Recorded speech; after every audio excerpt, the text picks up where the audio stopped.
और आपको सीधे लिए चलते हैं अयोध्या, जहां राम मंदिर ट्रस्ट की पीसी सामने आ रही है। क्या कुछ वो कह रहे हैं आपको भी सुनवा देते हैं।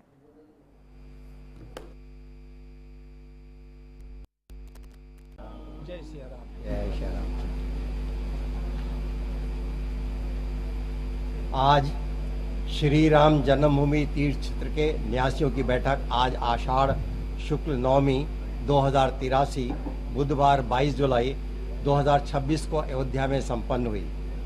इसमें श्रावण मास में संभावित अपेक्षाकृत अधिक श्रद्धालुओं के दर्शनार्थ आगमन को दृष्टिगत कर आवश्यक निर्णय न्यासी मंडल में रिक्त स्थानों की पूर्ति, चढ़ावा राशि की गणना में स्टेट बैंक के साथ संपन्न एमओयू के अंतर्गत बैंक की त्रुटियों के महत्वपूर्ण विषयों के अतिरिक्त मुख्य कार्यकारी अधिकारी के चयन की प्रगति आदि अनेक विषयों पर चर्चा हुई।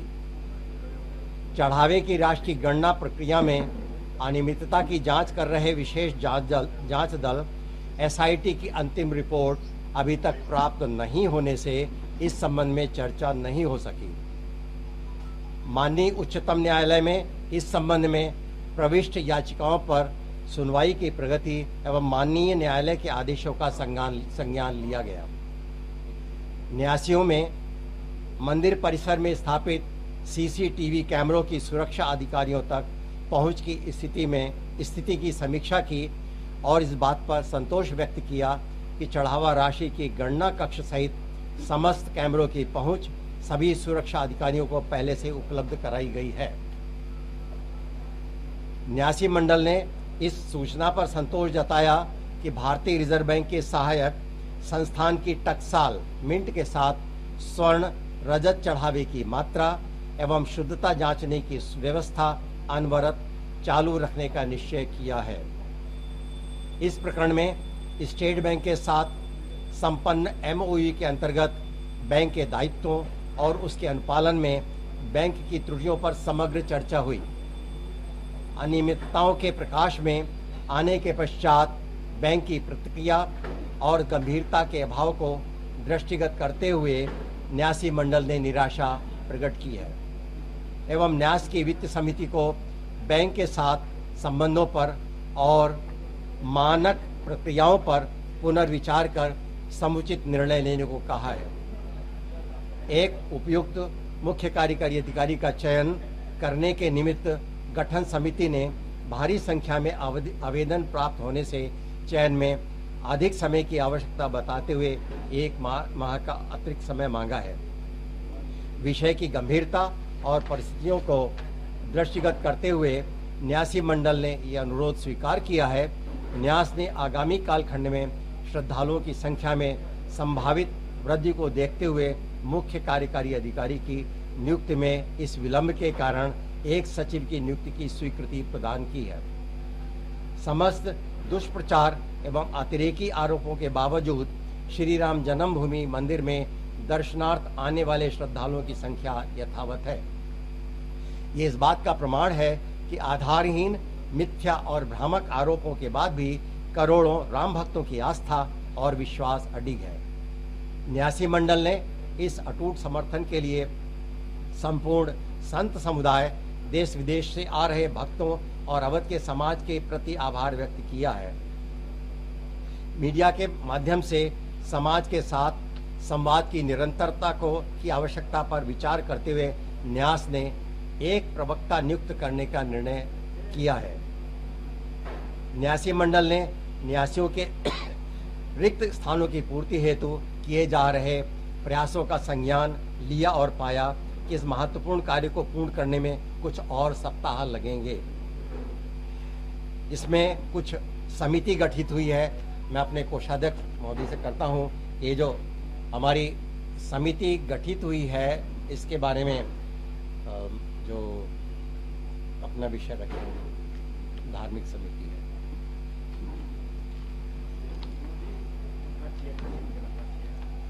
जी,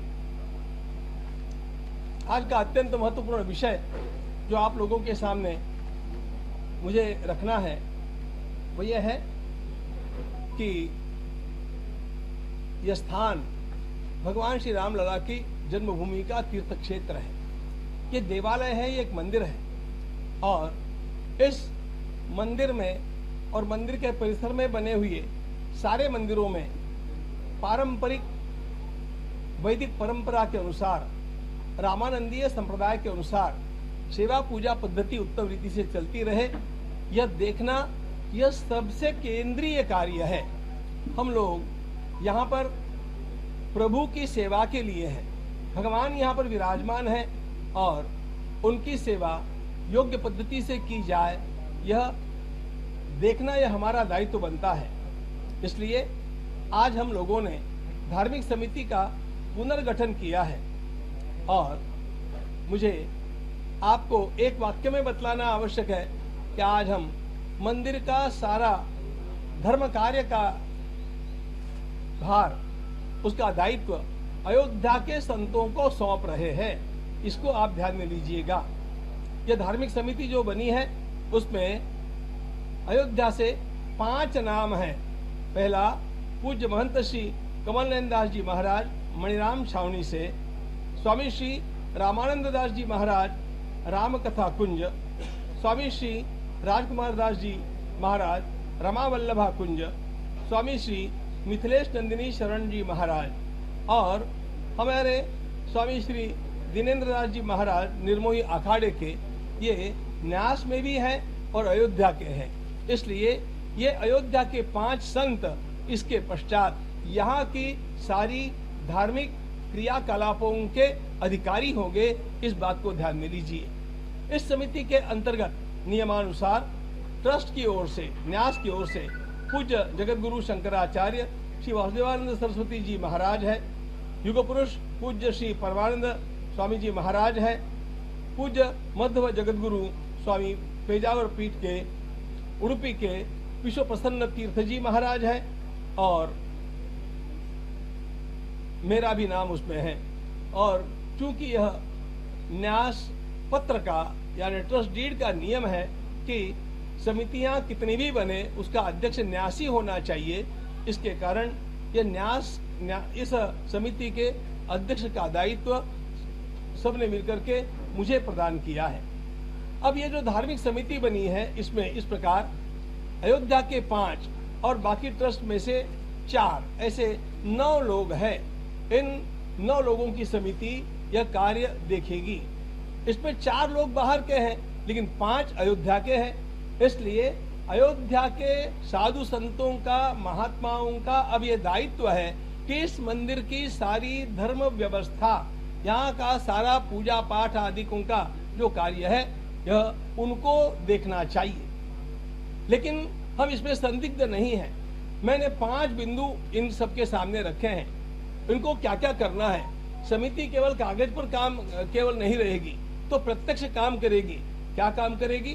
तो पहला मुद्दा, मंदिर में जो दैनंदिन पूजा होती है वह वैदिक रामानंदीय परंपरा के अनुसार होती है कि नहीं, इसका दायित्व, इसका पूरा दायित्व हम लोगों ने इस समिति को सौंपा है। फिर दूसरी बात, वार्षिक पर्व और उत्सवों का निर्धारण। हमारे वर्ष में अनेक उत्सव आते हैं, पर्व आते हैं। अब कभी कभी क्या होता है, रामनवमी 2-2 दिन आ गई अथवा सीता नवमी 2-2 दिन आ गई, विवाह पंचमी 2 दिन आ गई, ऐसा कभी कभी हो जाता है।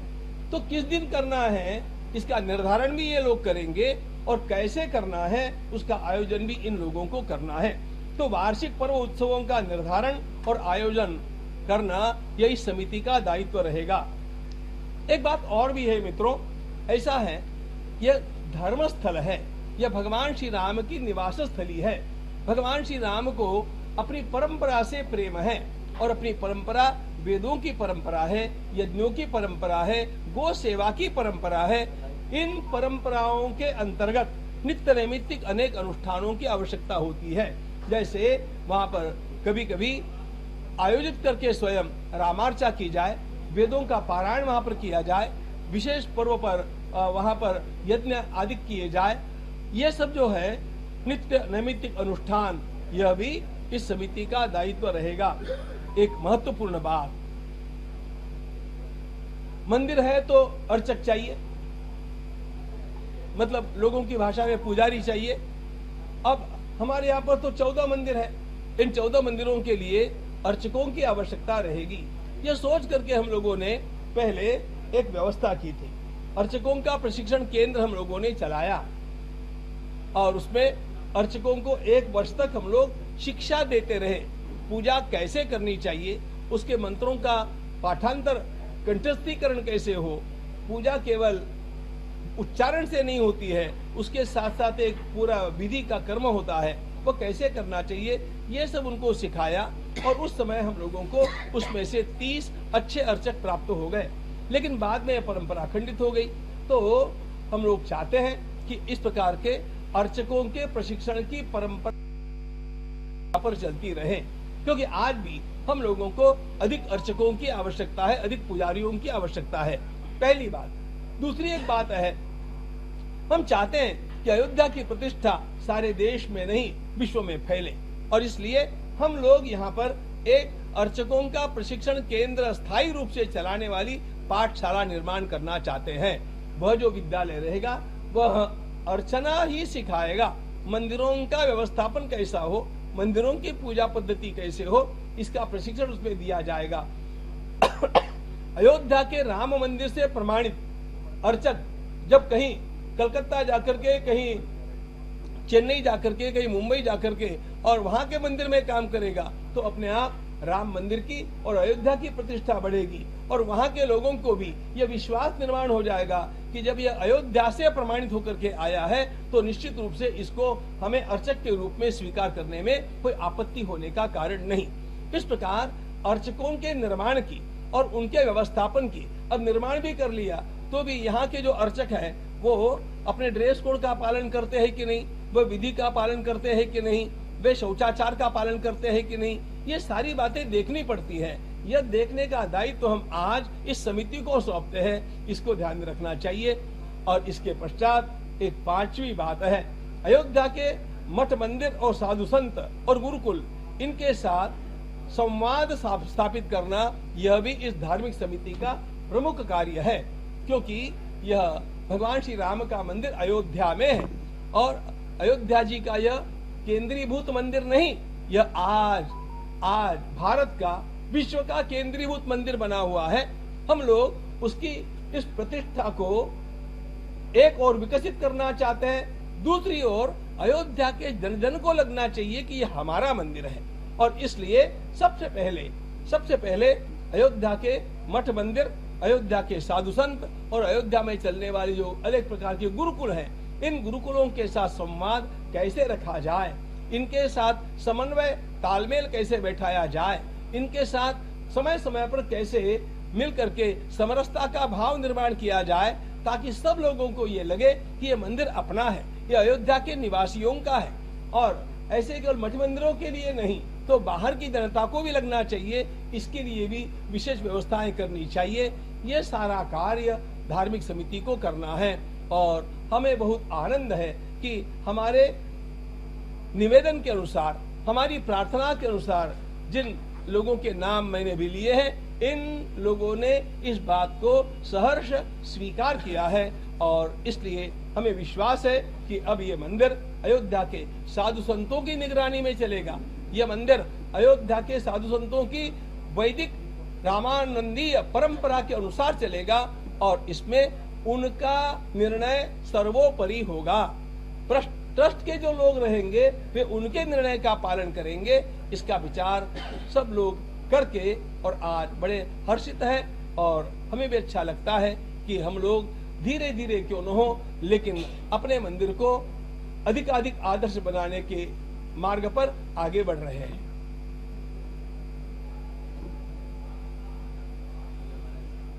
सभी को जय सिया राम। मेरी फ्लाइट का टाइम हो गया, अब जो पूछना है इनको पूछो। ये महाराज है यहाँ पर। मेरा नाम गौरव है महाराज जी, मैं एनआई से हूँ। तमाम चीजें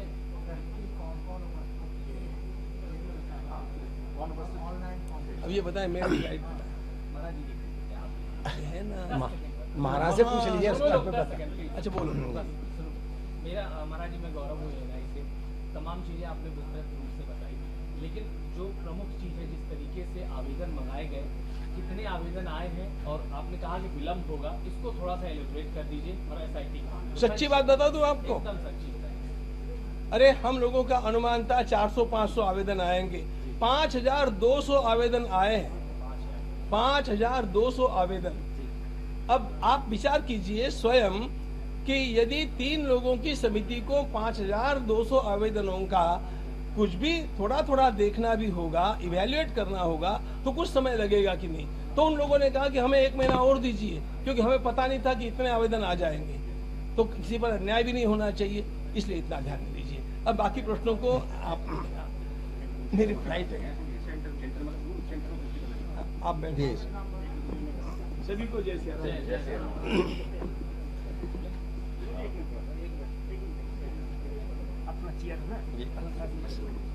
थैंक यू गुरु जी, आकाश मोहन जी नमस्कार। जी, नमस्कार। जिस तरीके से आज पूरी बैठक हुई, एसआईटी के मामले में आपने कहा कि सुप्रीम कोर्ट में कहा है तो उसमें विलंब होगा। दूसरी चीज